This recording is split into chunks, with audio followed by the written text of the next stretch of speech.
Shabbat Shalom, everyone. This Shabbos is a very special Shabbos, Shabbos Shemot, the beginning of the book of Exodus, and ultimately the beginning of redemption. But in this Shabbos, we go talk about the slavery and the birth of Moshe Rabbeinu, our future leader. And so Moses grows up in the palace of Paro, and it's over there where he realizes and he sees how his brothers and sisters are being beaten by the Egyptian, and he kills one of those Egyptians. When Paro finds out about it, he has to run away. When he runs away, he sees he's working in the field, and he sees over there's a burning bush, but the burning bush does not get consumed by fire. It's a burning bush that continuously glows, and so he tries to come closer to it. And when he tries to come closer to it, God says, "Stop over there. Please remove your shoes." You have to remove your shoes in order to come to a holy space, which is something that is done for physical. The basic reason is, as we go to a holy space, the Kohanim, for example, the priests, when they give a blessing to the Jewish people, they won't be wearing shoes.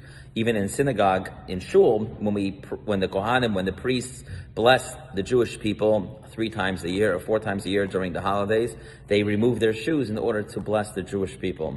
And so the reason is because shoes represent physicality. It represents one of the reasons why we don't wear leather shoes on Yom Kippur is because it represents our connection to physicality. And so shoes are really what connects us with the earth and walks upon all of the earth. And so shoes protects us from the mud and the dirt. And so when we get to somewhere where we need to be super sensitive to spirituality, we remove those shoes. And so therefore God tells him to remove the shoes. But there's a very interesting explanation by the Kli Yakar. And the Kli Yakar says like this. He says, not only was God telling him they have to be super sensitive to spirituality, but it's a very practical lesson of being a leader. And that is, some people think that being a leader means you have to take care of only of the big issues, but the small issues aren't important.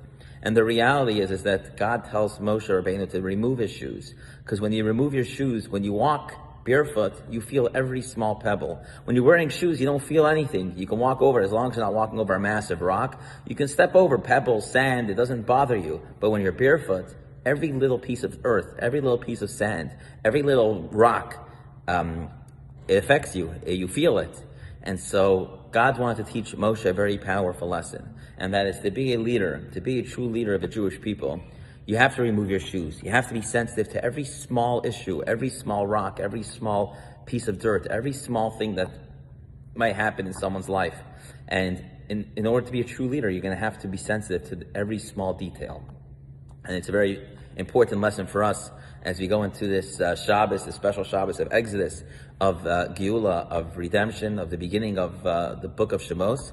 As you know, it says that the Holy Temple was destroyed because of sinas chinam, because of senseless hatred. Sometimes we're not careful about people's sensitivities, and people might be sensitive over something small, and it doesn't make, who cares? But the reality is that it bothers them, and it might be something small. But the way we can bring the true Exodus, the true Geula, the third and holy temple, is when we're truly sensitive to everyone, every small detail, every small thing.